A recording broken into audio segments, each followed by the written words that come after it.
नमस्कार। इस भारत में आपका स्वागत है। मैं हूं संतोष कुमार पांडे। दोस्तों, जैसा कि आप जानते हैं कि हम अपने बहुत ही चर्चित कार्यक्रम जिसका नाम है मैंने अनुभव से सीखा है, इसके माध्यम से हम आपको समाज की तमाम ऐसी शख्सियतों से मिलाते रहते हैं जो अपने क्षेत्र में बहुत ही शानदार योगदान दे रहे हैं, जो लोगों के लिए प्रेरणा बन रहे हैं, मिसाल बन रहे हैं। चूँकि हम जानते हैं कि आप सभी का समय बहुत कीमती है, तो हम बहुत ज़्यादा भूमिका ना बनाएँ और आज हमारे बीच में कौन शख्स मौजूद हैं और उनके क्या अपनी क्षमता है जिसके माध्यम से वो लोगों के लिए मिसाल बन चुके हैं, उनसे आज हम मिलाएँगे। हमारे बीच में एकल अभियान, यानी कि ये एक ऐसा अभियान है जिसके बारे में हमें लगता है आपको बताने की ज़रूरत नहीं। इस अभियान के अंतर्गत बहुत ही बड़े स्तर पर शिक्षा, स्वास्थ्य और तमाम और चीज़ें गाँव स्तर पर की जा रही हैं। उसी का एक हिस्सा है एकल फ्यूचर, जिसके राष्ट्रीय अध्यक्ष दुर्गेश त्रिपाठी जी हमारे बीच में मौजूद हैं। आइए हम उनसे बातचीत करेंगे और जानेंगे कि इसके माध्यम से वो समाज को क्या दे रहे हैं और क्या कर रहे हैं। हमारे बीच में मौजूद हैं दुर्गेश त्रिपाठी जी। दुर्गेश जी, बहुत बहुत स्वागत है आपका। नमस्कार संतोष। ज़्यादा वक्त न लेते हुए, समय आपका भी बहुत कीमती है, तो हम लोग सीधी बात करते हैं, जानने की कोशिश करते हैं कि सबसे पहले आप एकल फ्यूचर के समय राष्ट्रीय अध्यक्ष हैं और निसंदेह यहाँ तक पहुँचने के लिए कोई ऐसे ही नहीं पहुँच जाता है। उसके पीछे बहुत सारे कारण होते हैं, बहुत सारी मेहनत होती है। तो आपका शुरुआत कैसे हुई? और हम तो ये भी जानना चाहेंगे कि आप वहाँ से बताइए जहाँ के आप रहने वाले हैं और यहाँ लखनऊ आना, फिर यूनिवर्सिटी में नाम कमाना, वहाँ पर मेधावी छात्रों में गिनती और अध्यक्ष बनना, फिर आगे की कहानी। तो आप थोड़ा अपने बारे में बताइए। तो संतोष जी, मैं मूलतः गोरखपुर का हूँ। मेरी शिक्षा दीक्षा गोरखपुर से हुई। आज के माननीय मुख्यमंत्री जी ही हमारे पृष्ठपोषक थे उस विद्यालय के भी। मैं महाराणा प्रताप इंटर कॉलेज से पढ़ा। वहाँ से पढ़ाई करते ही समय ही मैंने एनसीसी की। एनसीसी में कैंप करते हुए जो भी उत्कृष्ट कैंप हो सकते हैं, जो किसी भी युवा के मन में होता है कि मुझे कैंप करने हैं, भगवान के आशीर्वाद से वो सब करने का मौका मिला। थल सैनिक कैंप, जीवी मौलांकन कैंप जो राइफल शूटिंग का था, तो ऐसे सारे कैंप और एनसीसी करते हुए गोरखपुर से मैं निकला, लखनऊ आया, तकनीकी शिक्षा प्राप्त की। मेरा बचपन से मन था कि मैं सेना में जाऊं। 11 एसएसबी बोर्ड में गया, अलग अलग जगहों पे, क्योंकि एनसीसी कर चुका था। एनसीसी में मैं एयर विंग से जब मैं लखनऊ आया, फिर से मैंने एनसीसी की 5 यूपी एयर स्क्वाड्रन से अपना सीनियर विंग कंप्लीट किया। और वहीं से एनसीसी करते हुए मुझे आरडीसी रिपब्लिक डे कैंप करने का मौका मिला। दिल्ली में राजपथ पे गया और वहाँ पे रहते हुए ही मुझे बेस्ट कैडेट का खिताब जीतने का मौका मिला, जो कि किसी भी एनसीसी कैडेट के लिए एक बहुत गर्व का विषय होता है। इसके साथ ही साथ यूथ एक्सचेंज प्रोग्राम, जिसमें भारत से करीब 12 लोगों को दूसरे देश as a youth Indian ambassador आप कह सकते हैं, उस तरीके से भेजा जाता है। तो वैसे भारत का प्रतिनिधित्व करने का मौका मिला। इन सारी जर्नी के बाद जर्नी शुरू हुई लखनऊ विश्वविद्यालय की। विश्वविद्यालय में आया। विश्वविद्यालय में छात्र संघ नहीं था, तो मेधावी छात्र परिषद बना। मेधावी छात्र परिषद में क्योंकि मैं अपने बैच का टॉपर था, और उसके बाद इलेक्शंस हुए और लखनऊ विश्वविद्यालय का अध्यक्ष हुआ। और अभी तक विश्वविद्यालय में मैं इकलौता व्यक्ति हूँ जो अध्यक्ष रहते हुए जिसको चांसलर स्वर्ण पदक मिला हो। चांसलर गोल्ड मेडल, जो विश्वविद्यालय का हर विभाग, एक तरीके से शिक्षा, खेल कूद, समाज सेवा, हर विधा में जो छात्र अव्वल होता है उसको दिया जाता है, तो ऐसा मेडल भी प्राप्त हुआ। और इसी जर्नी के बीच में मेरी मुलाकात हुई माननीय श्याम जी से। हमारे विश्वविद्यालय के प्रोफेसर थे, प्रोफेसर आरबी सिंह जी। उन्होंने मुझे मिलवाया माननीय श्याम जी से, जो कि एकल अभियान के संस्थापक हैं, जिन्होंने एकल अभियान प्रारंभ किया। उनसे उन्होंने मुझे एकल अभियान के विषय में बताया। मेरे पहले मार्गदर्शक एकल अभियान में माननीय श्याम जी थे। फिर माननीय माधवेंद्र जी का सानिध्य मिला।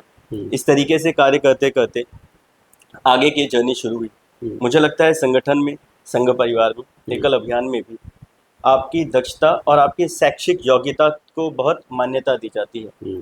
तो जब शैक्षिक स्तर पे भी कुछ चीज़ें प्राप्त करने का मौका मिला, तो शायद मुझे लगता है कि संगठन ने भी आगे बढ़ाया मुझे। अभी आपने एक शब्द प्रयोग किया, अव्वल। क्या लगता है कि अव्वल बनने के लिए किस तरीके से काम करना रहता है? देखिए, जैसे मैंने आपको अपनी जर्नी बताई, मुझे ऐसा लगता है कि इस छोटे से जीवन में ही मुझे स्पोर्ट्स में किसी भी बच्चे का एक सपना होता है कि वो देश के लिए खेले, राष्ट्रीय स्तर तक जाए, वो जाने का मौका मिला। एनसीसी बहुत से लोगों का मौका मन होता है कि मैं एनसीसी में कुछ कर सकूं। एनसीसी का जो सबसे बड़ा कैंप था वो करने का मौका मिला। शिक्षा में भी विश्वविद्यालय का सबसे बड़ा मेडल प्राप्त करने का और अपने डिपार्टमेंट को टॉप करने का मौका मिला। मुझे ऐसा लगता है कि हम अपने आप को स्वयं ही बांध लेते हैं कि अगर मैं खेल कूद में अच्छा हूँ तो मैं पढ़ाई में बहुत अच्छा नहीं हो सकता हूँ, अगर मैं पढ़ाई में अच्छा हूँ तो मुझे सोशल वर्क में नहीं जाना है। तो हम खुद बांधते हैं। मुझे लगता है कि एक जीवन मिला है, इस जीवन में हम सारे काम को 100% कर सकते हैं। जो शब्द आपने कहा था कि अव्वल हर फील्ड में अव्वल हो सकते हैं, मगर बस हमें डिस्ट्रैक्शन से बचना है। आज के युवा अधिकांश समय जैसे मोबाइल फ़ोन, सोशल मीडिया और बाकी की चीज़ों पे देते हैं। मुझे लगता है आप एक समय पे एक जगह पे उपस्थित हों तो 100% हो, 100% हो।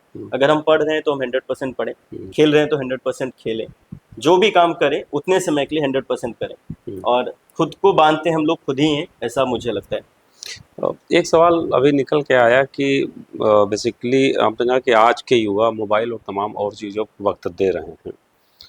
हमें लगता है कि कोई ऐसा व्यक्ति आज के समय में नहीं होगा जो ये ना जान रहा हो कि हमें वक्त एग्जैक्टली देना कहाँ चाहिए और करना क्या चाहिए, लेकिन वो कर नहीं पा रहा। चाहता वो सब कुछ है, वो कि वो मेहनत से ही काम बनेगा, अव्वल आने के लिए क्या करना पड़ेगा, लेकिन वो मोबाइल या अन्य बहुत सारी जो चीज़ें हमें आगे नहीं ले जा पाती, कई बार हमारा मार्ग रोकती हैं, वो कर नहीं पा रहा है। तो आपको क्या लगता है कि कैसे वो कर सकता है? देखिए, सबसे बड़ी चीज़ जो मैंने खुद पे भी लागू की थी वो था कि हम सबसे पहले तो अपने गोल्स छोटे बनाएं। हम हमेशा बहुत बड़े गोल्स बनाने लगते हैं और उस गोल के बोझ तले ही हम लोग रह जाते हैं। दूसरा, जैसे भी आपने मोबाइल फ़ोन या डिस्ट्रैक्शन की बात की, तो मुझे लगता है कि जो सबसे ज़्यादा दुर्भाग्य में जी रही है पीढ़ी वो आज की पीढ़ी है। लोग कहते हैं कि वो बहुत अच्छी पीढ़ी है, उनको सारी सुविधाएं मिल रही हैं, सब बहुत अच्छा मिल रहा है, मगर मुझे लगता है कि शायद हम वो पीढ़ी थे जिनको सारे सुख, सारे ऐश्वर्य, सारे वैभव मिले। मैं आपको बताता हूँ क्यों। देखिए, हम जब रात को सोते थे, अपना बचपन याद करेंगे, मैं अपना याद करूंगा, तो हम अपनी दादी की गोदी में सोते थे। हर रात हम लोग को हमारी दादी, हमारे बाबा एक अच्छी कहानी सुनाते थे। उस पॉजिटिव माइंडसेट के साथ सोते थे। सुबह उठते थे, दादाजी को प्रणाम करके, जमीन को प्रणाम करके घर से बाहर निकलते थे, पॉजिटिव माइंडसेट के साथ बाहर निकलते थे। हमारे घर में पैसे से ज़्यादा महत्ता दी जाती थी संस्कार को, घर के बड़ों को, जो हमारी रीति रिवाज हैं उनकी। आज की परिस्थिति ऐसी है कि बच्चे को पाला ही इस तरीके से गया कि बेटा आपको कमाना है, कमाना है, कमाना है, नौकरी करनी है। वो बच्चा बड़ा ही उस माइंडसेट के साथ हुआ। उस माइंडसेट के साथ बड़े होने का दुष्परिणाम ये था कि उसने कहा कि अच्छा, मेरे को बीवी भी वो चाहिए जो भी कमाए, क्योंकि वो भी कमाएगी तो और ज़्यादा पैसा आएगा। तो दोनों ने मिलकर कमाने को प्राथमिकता दी। उस कमाने की प्राथमिकता के बाद जो बच्चा आया, उस बच्चे से फोकस हटके सिर्फ पैसे पे फोकस था। उन्होंने घर पे एक आई रख दी, कहा आप बच्चे को देखेंगे, उनको पैसा दे दिया। क्योंकि उनकी दिमाग में सिर्फ और सिर्फ पैसा था, तो उनके माता पिता गांव में कहीं बैठे हुए थे, वो बेंगलोर, मुंबई, लखनऊ जैसे शहर में कमा रहे थे। तो एक एकल परिवार में रहते हुए उन्होंने घर, परिवार, सारी चीज़ें छोड़ दी, उस बच्चे को एकांत में एक मोबाइल फ़ोन के सहारे छोड़ दिया। हम और आप शायद उस दुख को ना समझ पाएँ। हमें लगता है कि वो बच्चा बड़ा एंजॉय कर रहा है, दिन भर गेम खेल रहा है, मगर उसके दुख को शायद हम भी नहीं समझ सकते हैं कि वो कितना अकेला है। तो अगर माता पिता इस गैप को दूर कर पाएँ, अगर वो पैसे की होड़ से थोड़ा सा बच के संस्कार के पथ पे रहते हुए अपने माता पिता को भी बेंगलोर के महंगे फ्लैट में, मुंबई में लेके आए, उनकी सेवा करें, तो शायद अगली पीढ़ियां बन जाएं। शायद उनका माइंडसेट पॉजिटिव हो। क्योंकि आज हम आप नहीं देख पाते हो बच्चा मोबाइल पे क्या कर रहा है, कहाँ जा रहा है, किससे बात कर रहा है, आजकल एआई के इस दौर में वो कहाँ जा रहा है। तो बड़ा आवश्यक है कि हम बेसिक्स के साथ जुड़े, तभी शायद सबके भाग्य का अभ्युदय हो। बिल्कुल सही। और दुर्गेश भाई, एक सवाल और है, खास करके बात चूंकि युवा की चल रही है और आप भी एक युवा हैं, तो जितना अधिक जो है युवाओं के ऊपर आज बात होगी, हमें लगता है उतनी ज़्यादा सार्थक होगी। तो अभी हम लोग पैसे की बात कर रहे थे कि पैसे पे ज़्यादा लोग फोकस कर रहे हैं, लेकिन हम आपकी नज़रों में ज़रूर जानना चाहते हैं कि पैसे की अहमियत है क्या वास्तव में? अगर दूसरी तरफ भी देखा जाए तो ये जो जीवन चल रहा है, आज का जो समय है, सही मामले में देखा जाए तो लगभग हर चीज़ पैसा है। पैसे के बगैर कुछ हो नहीं सकता।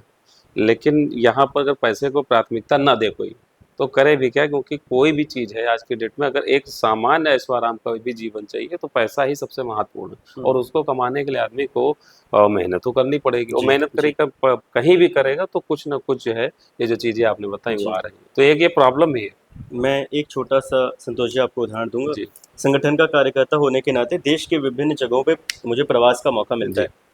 गुजरात में मैंने ये चीज़ देखी है, हम्म और गुजरात में भी मैं स्पेसिफिक करूंगा कि जैन समाज में, हम्म जिनका हमारे पूरे देश की जनसंख्या में 0.4% ही हैं वो लोग। हम्म और मुझे लगता है अगर आर्थिक दृष्टिकोण देखेंगे तो एक बहुत बड़े आर्थिक उस पैमाने पे वो लोग अकेले ही खड़े रहते हैं। बिल्कुल और बिल्कुल। मैं आपको बताऊं कि 6 बजे के बाद उनकी दुकानें बंद हो जाती हैं। हम्म 6 बजे के बाद वो भोजन नहीं करते हैं। हम्म शाम ढलने ढलने तक उनका सब कुछ हो जाएगा, सारा व्यवसाय सब कुछ, वो आराम से जाके अपने घर पे आराम करेंगे, हम्म भोजन पानी करके, हम्म सब कुछ बंद। हम्म और हम जिनको कह रहे हैं कि अच्छा ये लोग सबसे ज़्यादा मेहनत करेंगे पैसे की होड़ में, वो रात के 2-2 बजे तक लगे हुए हैं। हम्म मगर फिर भी आप देखिए अल्टीमेटली इस देश की इकोनॉमी में सबसे बड़ा जिसका योगदान है वो जैन समाज 6 बजे के बाद मैक्सिमम अपनी दुकान बंद करके बैठ जाते हैं। हम्म उससे पहले दिन भर वो कमा के खड़े हैं।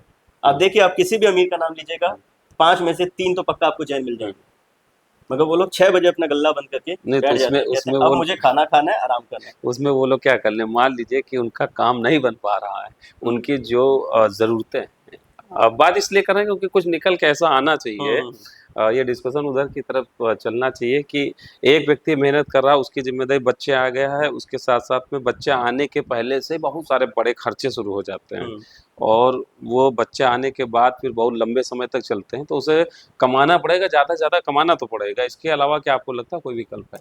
मुझे लगता है कि कमाई वहाँ तक कि जहाँ तक आप अपनी लाइफ को एक अच्छी दिशा में लेके जा सकते हैं, एक अच्छी लाइफस्टाइल जी सकते हैं, हम्म वहाँ तक बहुत है। हम्म मगर अगर आप सिर्फ ये सोचें, आप अधिकांश लोगों को देखिएगा, उनके कितनी प्रॉपर्टीज़ हैं कई लोगों को ये भी नहीं पता है भारत देश में। अलग बिल्कुल। अलग जगहों पे ज़मीन लेके छोड़ी है, अलग अलग जगहों पे फ्लैट लेके छोड़ दिए। हम्म क्यों छोड़ा है, किसके लिए छोड़ा है, नहीं पता। हम्म आप जिस बच्चे के लिए प्रॉपर्टी बना रहे हैं उसकी बेस आप खुद ही खोखली कर रहे हैं उस प्रॉपर्टी बनाने की होड़ में, हम्म क्योंकि आपने उस बच्चे को समय नहीं दिया, हम्म उसके लिए पैसा इकट्ठा करते रहे। हम्म पैसा बर्बाद करने में उसको मात्र 1 महीने लगेंगे, आपने कितना भी पैसा रखा हो। हम्म अगर कोई बच्चा जिसको संस्कार नहीं मिला, जिसको माता पिता ने समय नहीं दिया, हम्म वो ड्रग एडिक्ट हो गया है, हम्म तो उसका पैसा कब कैसे बर्बाद होगा कोई नहीं जानता है। ठीक गलत बात। आदतों का शिकार हो गया, कब कैसे बर्बाद होगा कोई नहीं जानता ठीक है। बात। तो मुझे लगता है कि बेसिक रिक्वायरमेंट एक फैमिली को चलाने के लिए जितनी है, हम्म उतने पैसे को संजोया जाए, रखा जाए, उसके बाद आगे बढ़े। मैंने ऐसा सुना है, मैं जानता नहीं हूँ, मगर मैंने ऐसा सुना है कि अंबानी के परिवार में भी ये चीज़ थी कि वो अपने बच्चों को जब तक वो शिक्षा करते थे एक बहुत मिनिमम अमाउंट देते थे कि इसमें आप अपना जीवनचर्या जी के आइए। Pocket Adani money. के परिवार में भी एक बहुत मिनिमम अमाउंट दिया जाता था कि आप इसमें अपना जीवन जिए, ताकि उनको बेसिक चीज़ किस तरीके से रहना है, कैसे खर्चा करना है वो पता हो। मगर सबसे ज़्यादा पैसे का दुरुपयोग मुझे कहते हुए थोड़ा सा आश्चर्य होता है कि अपर मिडिल क्लास में ही आप देखेंगे दिखावा ज़्यादा। दिखावा ज़्यादा है। हम्म तो उससे बच के हम सिर्फ जो हमारी बेसिक रिक्वायरमेंट की चीज़ें उसमें पैसा खर्च करें। मैं एक स्कूल का आपको नाम बताऊंगा, बेंगलोर में एक स्कूल है राष्ट्रोत्थान करके। अ, मैं पिछले साल अक्टूबर में उस स्कूल में गया था। संघ परिवार ही पृष्ठपोषक है उस विद्यालय का। मुझे लगता है उस विद्यालय के बाहर कुछ नहीं तो 500 ऐसी गाड़ियां खड़ी होंगी जिसकी कीमत 1 करोड़ से अधिक होगी। इतनी गाड़ियों का काफिला होगा। मगर उस स्कूल के अंदर हॉल में सारे बच्चे जमीन पे बैठते थे। उनकी प्रार्थना होगी, जमीन पे बैठेंगे, अपने गुरुजी को जो भी जाके मिलेगा वो साष्टांग प्रणाम करेगा। आप सोचिए, करोड़पति परिवार का बच्चा वो जाके अपने गुरु को साष्टांग प्रणाम कर रहा है। उसके अंदर कैसा संस्कार वो विद्यालय डाल रहा है।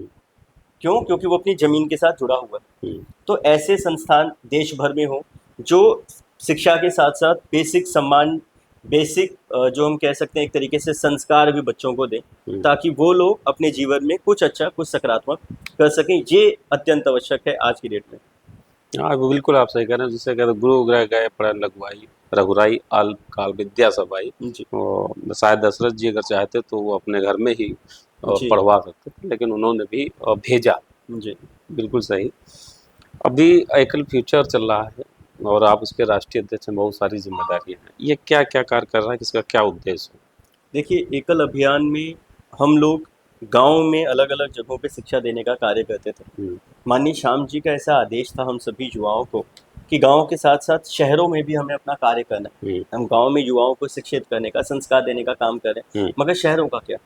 तो शहरों में जिनको लोग आमतौर पे मलिन बस्ती कहते हैं, हम उसको शबरी बस्ती कहते हैं। तो शबरी बस्तियों में जाके वहाँ के बच्चे शिक्षित हो सके, उसके लिए हम लोग कार्य करते हैं। ये हमारी प्राथमिकता है। मगर अध्यक्ष होने के नाते हमने अपने किसी भी प्रांत के अध्यक्ष को ऐसा फोर्स नहीं किया है कि आपको सिर्फ यही करना है। आपको राष्ट्र हित में जो भी काम अच्छा लगता है वो करिए। जैसे हमारी जो झारखंड की टीम है, वो इस शबरी बस्ती की शिक्षा के साथ ही साथ गौ सेवा का कार्य भी करती है, बहुत बड़े पैमाने पे करती है। उनके कार्य को संगठन ने और शक्ति देने के लिए गौग्राम कुंभ किया, जो पिछले वर्ष बहुत बड़ा कार्यक्रम था झारखंड में। हमारी जो हिमाचल प्रदेश की टीम है वो क्लाइमेट चेंज पे काम करती है, पर्यावरण संरक्षण पे काम करती है। तो अलग अलग जगह, जिस जगह की जैसी रिक्वायरमेंट है, हमारी दिल्ली की टीम अभी यमुना जी की सफाई पे काम कर रही है। तो जहाँ जैसी जरूरत है राष्ट्रहित में, माँ भारती की सेवा पे, वैसा वहाँ की टीम कार्य करती है। अभी जो हमारे युवा हैं और वर्तमान में देखा जाए तो बहुत सारी जो सोशल मीडिया में अगर हम कहेंगे तो उस तरफ देखा जाए तो संस्कार विहीन होने वाली बात तो कहीं ना कहीं बहुत बड़े स्तर पे आने लगी है। उसके बहुत तमाम सारे वीडियो आ रहे हैं, तमाम लगातार स्टोरी और न्यूज़ आपको देखने को मिलती होंगी। ऐसी स्थिति में इनको कैसे रोका जा सकता, कैसे समझाया जा सकता, क्योंकि वो जो सोशल मीडिया दिन भर चलती जी। और वो एक प्रकार से उसको एडिक्टेड टाइप का माहौल बनता चला जा रहा है कि कोई युवा है ट्रेन के नीचे लेट के रील बना रहा है, वो जो लाइक और कमेंट और तमाम चीज़ों के लिए, कोई रेलवे ट्रैक के ऊपर बाइक चला रहे, इस तरह के मतलब तमाम वीडियो आ रहे हैं और ये अब बड़ी संख्या में आ रहे हैं। ऐसे में जब आप चीज़ें देखते हैं क्या लगता है आपको, ये कहाँ हम लोग जा रहे हैं? देखिए, मुझे दो बातें ऐसी लगती हैं। जैसे पहली बात तो ये कि अगर हम व्यूअर्स का दृष्टिकोण बदलने में कामयाब होंगे, तभी शायद चीज़ें बदलेंगी। अगर कोई व्यक्ति कोई गलत कंटेंट डाल रहा है और वो वायरल हो रहा है, तो उसके पीछे सबसे बड़ा कारण है कि व्यूअर वो देखना चाहते हैं। तो व्यूअर की मानसिकता थोड़ी सी बदली है। अब जैसे अभी हम इस बीच में देखें, मैंने 2 महीने पहले आपका एक कार्यक्रम देखा था जिसमें आप 500 वर्ष से एक भागवत चलती थी, आप उसको बढ़ा के लाए थे। एक सनातन समाज का आपने अभी एक कार्यक्रम किया था जिसमें ऐसी सारी बहनें जो अपने संस्कार के साथ आगे बढ़ रही हैं उनको बढ़ा रहे हैं। तो अगर इस प्रकार की गतिविधियां आगे बढ़ती हैं और ऐसी गतिविधियों को लोग अप्रिशिएट करते हैं, तो मुझे लगता है माइंडसेट बदलेगा। जैसे अगर आप देखें तो सोशल मीडिया के इस समय पे भी आप देखेंगे बहुत बड़ा युवाओं की संख्या है जो आदरणीय प्रेमानंद जी को सुनना बहुत पसंद करती है, जो दिन भर प्रेमानंद जी को सुनती है। आप देखेंगे आज शायद बड़े बड़े लॉन्च में, पब में, ऐसी जगहों से ज्यादा भीड़ वृंदावन जी में रहती है। तो इस सोशल मीडिया ने जो व्यक्ति धर्म के पथ पे चलना चाहता है उसके लिए भी वो दरवाजे वैसे ही खोले। और हमने अभी देखा भी पूरे कुंभ में कि पूरे कुंभ में किस तरीके से सोशल मीडिया की वजह से ही कोई एक नीम का दतवन बेचने वाला आदमी करोड़पति बन के चला गया। वो सोशल मीडिया का ही कमाल था। बनारस में पूरी भीड़, अयोध्या जी में पूरी भीड़, वही था। अगर हमारा माइंडसेट बदल रहा है तो ये चीजें स्वयं होंगे। और इसका सबसे बड़ा उदाहरण मुझे लगता है प्रेमानंद जी महाराज हैं कि ठंड में, गर्मी में, बरसात में 2 बजे लोग लाइन लगा के 5-5, 10-10 किलोमीटर खड़े रहते हैं कि एक बार उनकी झलक मिल जाए। तो ये भी शायद सोशल मीडिया का ही कमाल है। ये जो आपकी पूरी जर्नी रही, हम खास करके यूनिवर्सिटी से जोड़ें तो बेहतर है।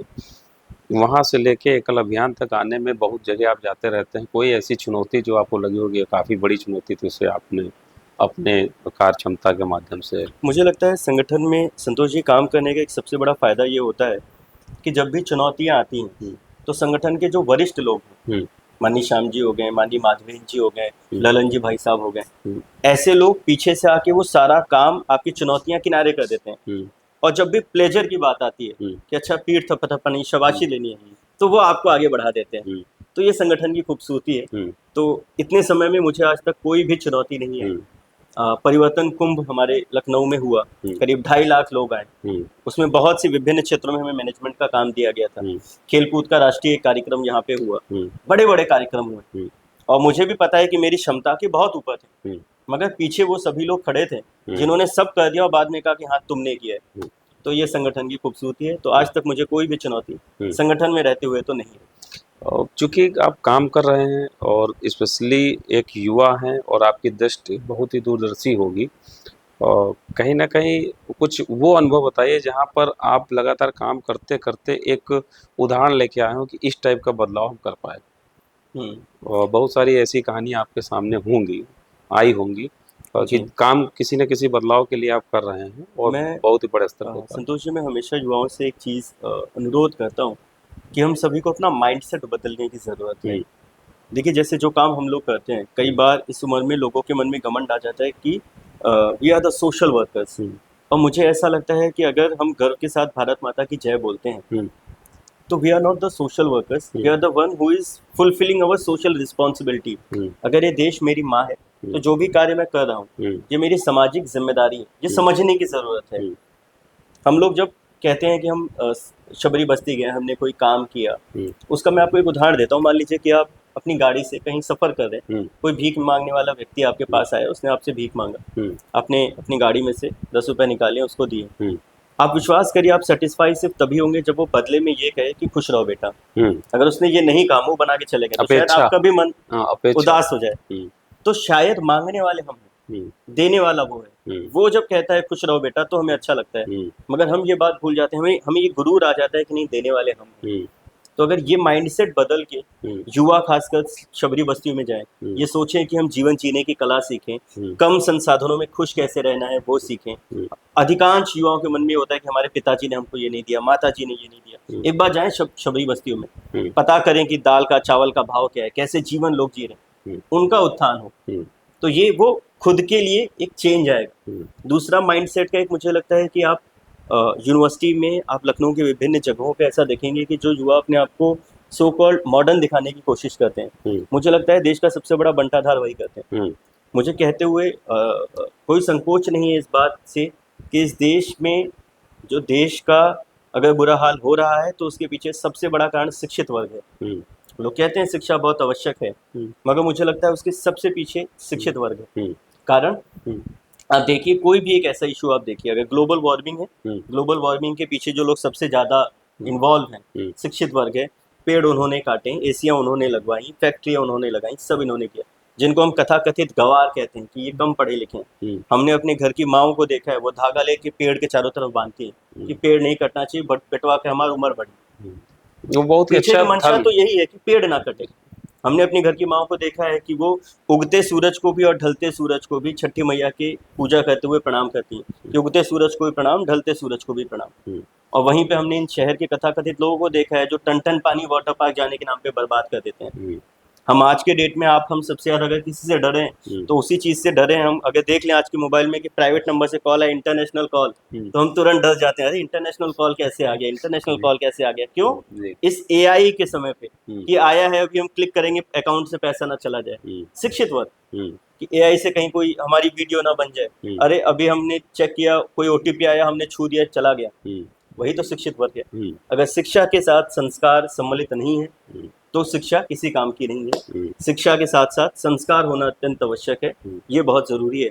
मैं एक छोटा सा आपको उदाहरण बताऊंगा। हम्म, झारखंड पे मेरी एक बहन से बात हो रही थी, हम्म, और वो बहन एक सिंगल कपड़े में थी शरीर। मैंने उनसे पूछा कि बहन, आप अलग अलग जगहों पे जाती हैं, काम करती हैं, आपको कोई समस्या तो नहीं होती है? हम्म, बहन मेरी बात को, मेरे इशारे को समझ गई। हम्म, उन्होंने मुझसे कहा कि भैया, मेरे बदन पे भले कपड़े हो, हमारे यहाँ के पुरुषों के आँख में 3 कपड़े होते हैं। हम्म, तो वो बात मेरे दिल पे बहुत लगी कि ज़रूरी नहीं है कि कोई लड़की को ही अपना, किस तरीके से वो कपड़ा पहन रही है, किस तरीके से रह रही है, वो बदलने की आवश्यकता है। पुरुषों की आंखों में भी तो पर्दा हो सकता है। हम्म, हम लखनऊ में पढ़े लिखे लोगों को ही देखते हैं जो समिट के बाहर खड़े होकर लोगों का कैरेक्टर सर्टिफिकेट देते हैं कि देखो, ऐसा कपड़ा पहना है तो ऐसे चरित्र की होगी, ऐसी है तो ऐसे चरित्र की होगी। हम्म, और एक आदिवासी बहन ये कहती है कि हमारे यहाँ के पुरुषों की आंख में पर्दा है। हम्म। तो मुझे लगता है कि हमें अपने गांव से, हमें अपनी संस्कृति से, शबरी बस्ती से, इन सब जगहों से बहुत बहुत बहुत सीखने की आवश्यकता है। एक सवाल और आता है, चूंकि आप तो कार्य कर रहे हैं, लेकिन मुझे एक शेर याद आ रहा है कि कहते हैं कि मेरी आंखों के सामने फिर वही मंजर था, मेरी हम्म। आंखों के सामने फिर वही मंजर था, बादल वही बरस रहे थे जहाँ पहले से समंदर था। वाह। तो बहुत सारे लोग काम कर रहे हैं। सबरी बस्ती आपकी भाषा में कहें, तमाम लोगों की भाषा में उसे हम लोग स्लम्स भी कहते हैं, कुछ लोग हम्म। मलिन बस्ती, और भी कुछ पर्यावरण को ले लेते हैं हम, और ग्लोबल वार्मिंग ले लेते हैं, नदी ले लेते हैं, सब कुछ इसको जोड़ते हैं। हो हल्ला बहुत ज्यादा होता है, बहुत बार देखा, हो हल्ला बहुत ज्यादा होता है, लेकिन जो वहाँ की तस्वीर है वो बदल नहीं पा रही है। बहुत माने कि अगर देखा जाए तो एक एक व्यक्ति पर काम करने के लिए 10-10, 50-50 संस्थाएं दिख रही हैं एक व्यक्ति पे काम करने के लिए, गिनती अगर आप करेंगे, लेकिन वो बदलाव नहीं हो रहा, वो वहाँ का वही है, वो वैसे ही हालातों में, बदल कुछ नहीं रहा। ये आप क्या, आप किस तरह देखिए, से जब देखते हैं? तक मैंने आपसे वही कहा कि जब तक हम संबंध उनसे एक वॉलेंटियर वर्सेस एक स्लम का बच्चा रखेंगे तो शायद परिवर्तन कभी नहीं होगा। आप लखनऊ में, आप भी सामाजिक क्षेत्र में बहुत कार्य करते हैं, आपने देखा होगा, आप जब भी कहीं ऐसी जगह पे जाएं जहाँ पे आप कुछ देने जा रहे हैं, वहाँ कई बार लूट हो जाती है कि तुरंत कैसे कंबल लूट लें, कैसे हम सामान लूट लें। क्यों? क्योंकि उनको पता है ये आज आए, अब सीधा 1 साल बाद दिखेंगे। मगर वहीं अगर आपका प्रेम का संबंध है, उनके सामने सब कुछ होगा। और ये इसका उदाहरण मैंने अपनी आंखों के सामने बहुत बार देखा है। हम लोग जब भी जानते हैं, मैंने आज तक अपने सामने अपने जो मैं सामान कभी किसी के लिए लेके जाता हूँ, लूटते हुए नहीं देखा है। उनको पता है कि हाँ भैया आए, आराम से सबको मिल जाएगा, और जिनको नहीं मिलता वो बता देते भैया हमको पिछली बार नहीं मिला था, इस बार हमको चाहिए। तो जब तक आपका व्यक्ति के साथ प्रेम का संबंध नहीं होगा, तब तक चीज़ें परिवर्तित नहीं होंगी। दूसरा ये, जैसे अगर हम अपने लखनऊ के बारे में ही देखें, तो मुझे लगता है लखनऊ में ऐसे कम से कम 100 से अधिक करोड़पति होंगे जिन्होंने शायद 5वीं भी पास ना किया हो, मगर उनको जीवन जीने का तरीका पता है। तो मेरी प्राथमिकता ये नहीं होती है कि उनको 100% शिक्षित बनाना है। मेरी प्राथमिकता ये है कि उनको जीवन जीने का तरीका पता हो, वो एक खुश व्यक्ति जो समाज के लिए कुछ पॉजिटिव कर सकते हैं वैसे हो। आप लखनऊ में हजरतगंज के आसपास जाके देखिए, वो जो शिकंजी बनाते हैं उनसे पूछिए कि वो कितना कमाते हैं, जो गोलगप्पा बेचते हैं उनसे पूछिए वो कितना कमाते हैं। शायद उनकी जो आमदनी है वो किसी ऐसे व्यक्ति से जो MBA करके आया है उससे बहुत ज़्यादा ही होगी, मगर क्योंकि उसको तरीका पता है, वो किसी से भी मिल रहा है तो प्यार से बात कर रहा है, अच्छे तरीके से ग्रीट कर रहा है। उसके दिमाग में उस समय पे आइडिया था कि हाँ मुझे शिकंजी में एक एक्स्ट्रा मसाला मिला दूंगा तो मैं कर लूँगा। तो उस तरीके के काम जब हमारी बस्ती के, हमारे स्लम्स के लोग भी करने लगेंगे तो शायद परिवर्तन बहुत अच्छा होगा। और मैं अभी क्योंकि चीज़ें देख पा रहा हूँ और मुझे लगता है कि इस तरीके से कहीं पे भी परिवर्तन नहीं हो सकता है। कोई भी व्यक्ति, खासकर युवा जो इस क्षेत्र में आए हैं काम करने के लिए, मैं उनसे दिल से निवेदन करूंगा कि ये बहुत सब्र का काम है। आपको कम से कम किसी भी बस्ती में, किसी भी जगह पे 5 साल देने पड़ेंगे। शुरुआत का 1 साल उनका माइंडसेट बदलने में, फिर अगले 3 साल उनके साथ लग के काम करने में, और फिर आखिरी साल में उनको किसी एक अच्छी जगह पे पहुंचाने में। तो कम से कम 5 साल किसी भी बस्ती में देना आवश्यक है।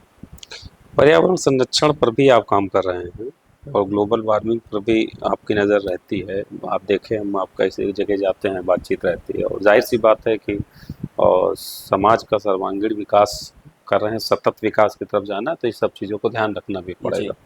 और आपने उदाहरण भी दिया कि खास करके शहर के जो लोग हैं वो इनका दोहन कैसे कर रहे हैं। स्पेशली क्या लगता है कि आपको ये बदलाव लाया कैसे जाए, क्योंकि जब हम काम करते हैं तो उस समय कुछ विचार भी आते हैं कि इसको सरल तरीके से बदला कैसे जाए।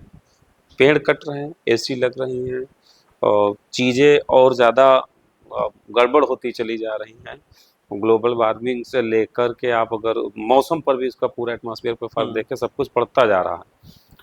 कोई व्यक्ति वो जो आने वाला फ्यूचर है उसकी बिल्कुल चिंता ही नहीं कर रहा। उसे लगता है कि हमारी लाइफ जहाँ तक है बस बात खत्म, इसके बाद मुझसे क्या मतलब है, ऐसा लग रहा है। उसमें कुछ चंद लोग हैं जो काम आदरणीय प्रधानमंत्री जी ने भी परसों 9 बिंदुओं के विषय में बात की, ताकि हमें 9 बिंदुओं पे और काम करने की ज़रूरत है। खासकर यह अनुरोध जैन समाज के माध्यम से पूरे देश में किया आदरणीय प्रधानमंत्री जी ने। उसमें 3 बातें सिर्फ पर्यावरण को लेके थी। पहला कि हम जैविक खेती करें, दूसरा जल का संरक्षण करें।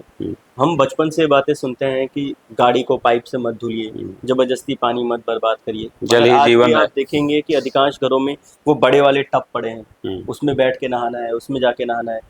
जैसे ही गर्मी आई तुरंत चले जाना है वाटर पार्क में, जबकि हम ऐसे देश में हैं कि हर 10 किलोमीटर पे आपको एक नदी मिल जाएगी जहाँ पे आप जाके स्नान कर सकते हैं। और अच्छी बात यह है कि उसमें आपके पिताजी माताजी भी आपको हाँ भाई हमारा बच्चा गंगा नहा के आ गया, यमुना जी गया था, चलो हमारा बच्चा सरयू जी गया था, वो भी खुश होंगे। उसमें सरकने नहीं मिलेगा। वो जाने से बहुत अच्छा है कि आप आराम से किसी ऐसी नदी में जाएं, जल को बचाएं जो हमारी धरोहर है। जैविक खेती की तरफ बढ़ें और स्वच्छता का ध्यान रखें। मुझे लगता है कि बहुत बड़ी बड़ी बातें करके हम परिवर्तन अब नहीं ला पाएंगे, क्योंकि ये परिवर्तन भी धीरे धीरे आया है।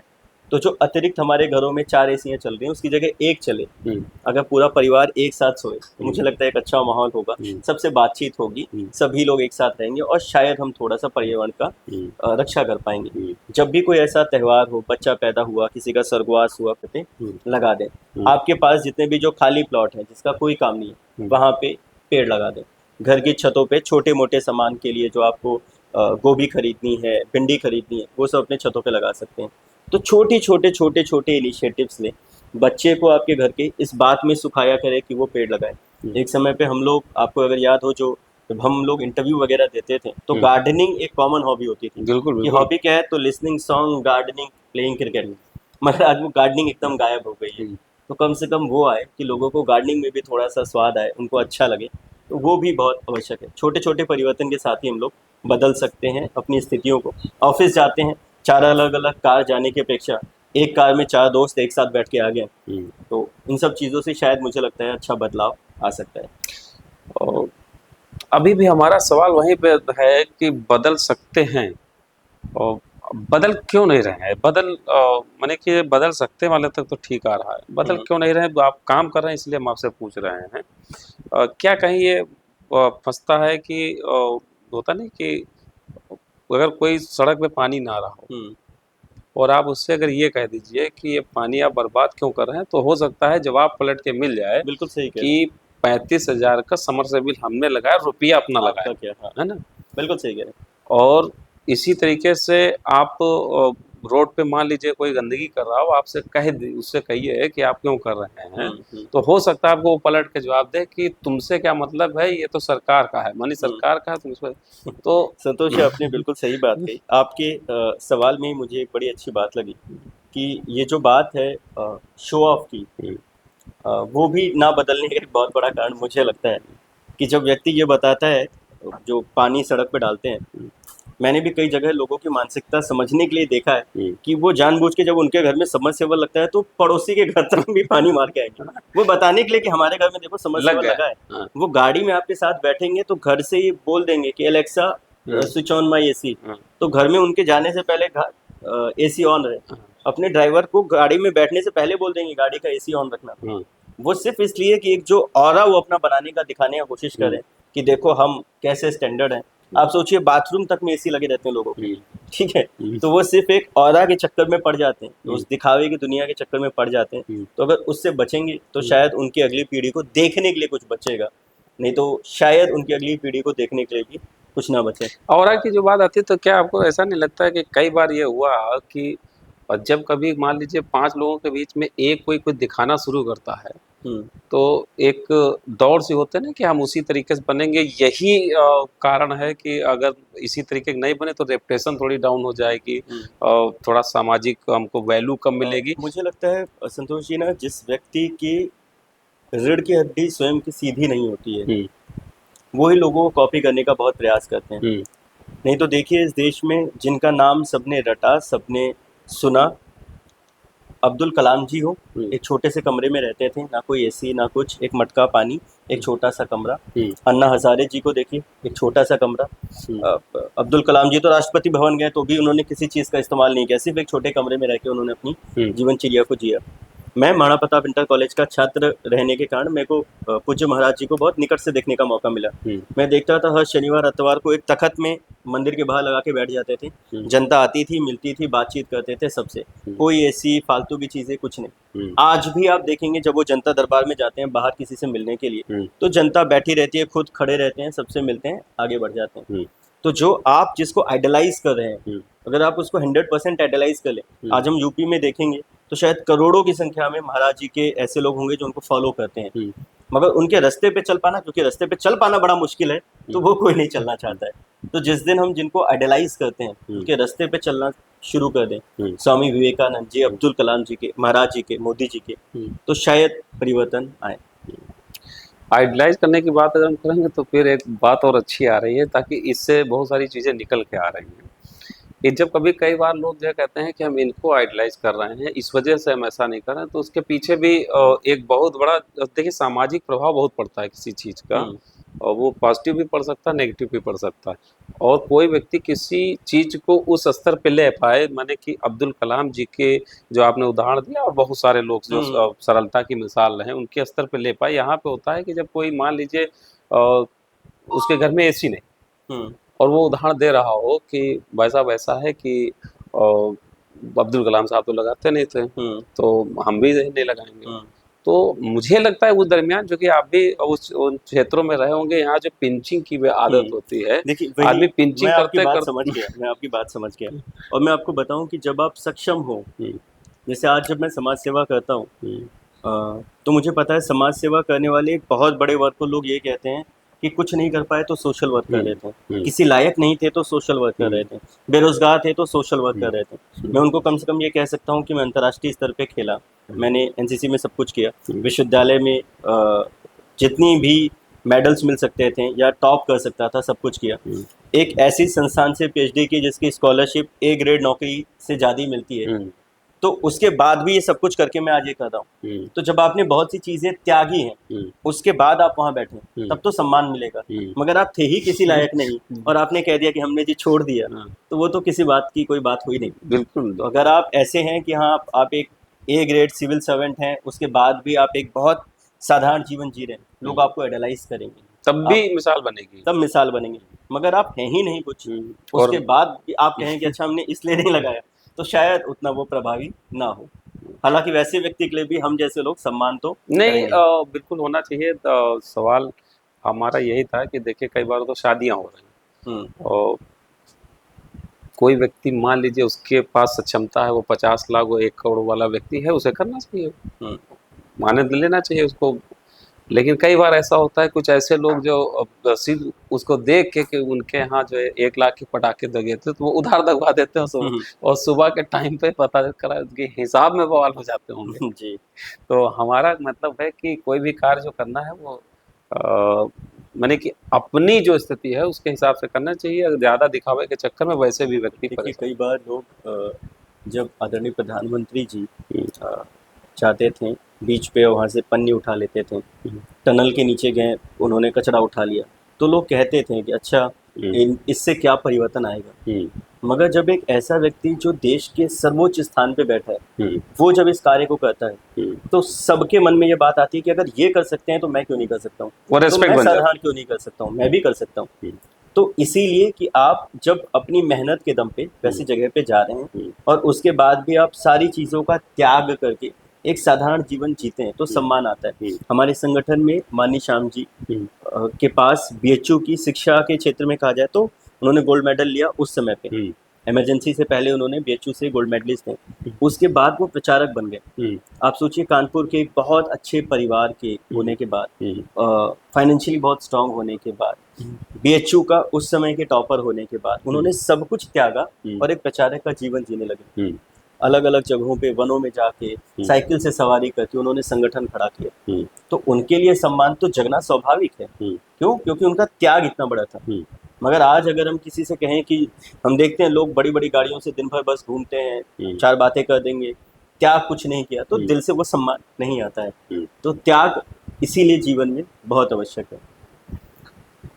अभी एक शब्द आप बार बार प्रयोग कर रहे थे, माइंडसेट। माइंडसेट को खास करके युवाओं के दृष्टि, जो अगर अपनी सफलता प्राप्त करना चाह रहे हों और किसी लक्ष्य को प्राप्त करना चाह रहे हों, कोई जीवन में संकल्प पर से सिद्ध करना चाह रहे हों, तो वो माइंडसेट की एक बहुत बड़ी वैल्यू होती है। बिना माइंडसेट के मुझे लगता है, मुझे भी ऐसा लगता है कि पॉसिबल नहीं। वो किस तरीके से होने जाने, माइंडसेट चूँकि कह दिया, लेकिन अब उसको माइंडसेट क्या होना चाहिए? संतोष जी, मुझे ऐसा लगता है, देखिए, अगर कोई व्यक्ति, जैसे अगर मैं ये सोचूं कि मुझे अपना नाम करना है, तो मेरे एक सर्कल बनेगा मेरे जीवन का कि वहाँ तक लोग मुझे जानेंगे। किसी व्यक्ति ने ये सोचा कि मुझे अपने माता पिता का नाम करना है, शायद उसका दायरा थोड़ा सा बड़ा हो। किसी व्यक्ति ने ये सोचा कि नहीं, मुझे अपने पूरे गांव का नाम करना है, तो हो सकता है उसकी मेहनत के बाद उसको उसका पूरा जिला जानने लगे। जिसने सोचा जिला, तो हो सकता है पूरा स्टेट जानने लगे, स्टेट शायद देश जानने लगे। जिस व्यक्ति ने अपने जीवन में ये सोचा हो कि मुझे अपने देश का नाम करना है, हम्म, मुझे अपने देश के लिए कुछ करना है, हम्म, तभी वो आदमी विराट कोहली बन सकता है, हम्म, अब्दुल कलाम जी बन सकता है, हम्म, स्वामी विवेकानंद जी बन सकता है, हम्म, तभी वो सचिन तेंदुलकर बन सकता है। हम्म, तो अगर किसी भी युवा की, हम्म, अगर वो स्पोर्ट्स के क्षेत्र में है, हम्म, तो उसके मन में होना चाहिए कि मुझे अपने देश का नाम बढ़ाना है। हम्म, अगर वो शिक्षा के क्षेत्र में है, वो पढ़ रहा है, हम्म, तो उसके दिमाग में ऐसा होना चाहिए कि मुझे ऐसा काम करना चाहिए कि जिससे मेरे देश की ग्रोथ किस तरीके से हो। हम्म, मैं आज आर्टिफिशियल इंटेलिजेंस पे काम कर रहा हूँ, तो देश की बड़ी से बड़ी समस्या मैं कैसे सॉल्व कर सकता हूँ। हम्म, मैं बिजनेसमैन हूँ, तो मेरा बिजनेस ऐसा हो जिससे लोगों का भला हो। हम्म, मैं सोशल वर्क कर रहा हूँ, तो मेरे को अपने समाज का, अपने देश में जो पूरी जनता रहती है, मैं उसके लिए ऐसा क्या कर सकता हूँ। हम्म, तो जिस भी व्यक्ति के ध्येय में माँ भारती होंगी, हम्म, वो अपने लक्ष्य को 100% प्राप्त कर लेगा। हम्म। आपकी नज़रों में युवाओं की बात हुई और आप युवाओं पर ही काम कर रहे हो, युवाओं के ही माने एकल फ्यूचर में आपको पदभार भी मिला हुआ है, तो ऐसी स्थिति में एक आदर्श युवा कैसा होना चाहिए? देखिए, मुझे तो ऐसा लगता है कि हम सभी लोगों ने जिनको सुना, जिनको पढ़ा, हम्म, समय जो आपके जीवन का है, हम्म, उसके साथ-साथ मेरे हिसाब से हम्म, आपके आदर्श बदलते रहते हैं। हम्म, अगर जिस जीवन में हम हैं, हम्म, नेताजी सुभाष चंद्र बोस जी, हम्म, वो हम सभी युवाओं के हम्म, मार्गदर्शक हैं, उनके पथ पे हमें चलना चाहिए। हम्म, अगर हम जीवन में जवानी की बात करें, हम्म, तो हमें भगत सिंह जी से सीखना चाहिए। हम्म, और अगर हमें जीवन को राष्ट्र के प्रति हम 100% समर्पण देखें, हम्म, तो हमें स्वामी विवेकानंद जी से सीखना चाहिए। इन हम्म, 3 लोगों को मैं एक सेम स्थान पे रखता हूँ हम्म, कि उनसे खासकर युवा पीढ़ी हम्म, बहुत बहुत बहुत कुछ सीख सकती है। हम्म, एक ऐसा समय जब आपके साथ ना सत्ता हो, ना समाज हो, एकदम विषम परिस्थिति में जाके सेना खड़ी करके राष्ट्र के लिए खड़ा होना, वो सिर्फ नेताजी कर सकते थे। हम्म, स्वामी विवेकानंद जी, जिस समय पे हम अपनी धर्म की को एक तरीके से कहा जाए तो विलुप्ति की कगार पे देख रहे थे कि हम अपने अस्तित्व को खोज रहे थे, हम्म, उस समय पे वैश्विक पटल पे पहुंच के उन्होंने हमारे धर्म का परचम लहराया। हम्म, अपने पूरे जीवन में अपने गुरु की सेवा से ऊपर उन्होंने कुछ नहीं रखा। हम्म, उनसे हमें सीखना चाहिए। हम्म, अंग्रेज़ों के सामने कभी ना झुकने वाले, एक हम्म, कम उम्र में रहने के बाद भी हम्म, हमें सीखना चाहिए किस तरीके से भगत सिंह जी ने हम्म, हम सभी युवाओं के लिए हम्म, अपनी जान की कुर्बानी दी और सबके लिए एक एक कह सकते हैं कि एक पैमाना सेट कर दिया कि उम्र का कोई बैरियर, बाउंडेशन नहीं है हम्म, स्वयं को सिद्ध करने के लिए। हम्म, और कम से कम इस देश के युवा तो नहीं झुक सकते हैं किसी भी ताकत के सामने। हम्म। तो चूँकि आप सत्यबंधु भारत के साथ ये अपना बहुत ही कीमती समय दिए और बहुत सारी बातें हम लोगों ने की और युवाओं के लिए हमें लगता है बहुत अच्छी चीज़ें आपके द्वारा बताई गई और शायद हमें लगता है कि उसमें से अगर 2 बातें भी कोई मान लेगा तो शायद बहुत बड़ा परिवर्तन वो खुद बन सकता है अपने घर के लिए, अपने समाज के लिए, अपने क्षेत्र के लिए या देश के लिए। आखिरी संदेश आपके चैनल के माध्यम से आप अगर कोई देना चाह रहे हो सभी को? देखिए जी, मैं तो युवाओं को बस यही कहना चाहूँगा कि जितने भी युवा साथी हुँ, आपके इस चैनल से जुड़े हैं, हुँ, और सबसे पहले तो आपको शुभकामनाएँ जो जी, आप इतना पुनीत कार्य करते हैं। मैं देखता हूँ कि दूर-सुदूर जैसी भी जगह पे आपको कोई भी ऐसा व्यक्ति दिखता है, हुँ, जो एकदम कहीं अदृश्य होके भी काम कर रहा है, तो आप उसको भी खोज के फिर उसके तक पहुँच जाते हैं। तो मैं युवाओं के लिए तो बस इतना ही कहना चाहूँगा। रश्मि रथी में एक पंक्ति कही गई है युवाओं के लिए हुँ, कि वसुधा का नेता कौन हुआ, हुँ, भूखंड विजेता कौन हुआ, अतुलित यश क्रेता कौन हुआ, हुँ, नवधर्म प्रणेता कौन हुआ, जिसने न कभी आराम किया, विघ्नों में रहकर नाम किया। हुँ, तो युवाओं के लिए खासकर हुँ, आराम शब्द हराम होना चाहिए, हुँ, उससे बचें। कोशिश करें कि जितना भी समय हमें मिला है हमारे जीवन में, हुँ, उसको हम 100% यूटिलाइज़ किस तरीके से कर सकते हैं। हुँ, बहुत ही बढ़िया। बहुत बहुत धन्यवाद। बहुत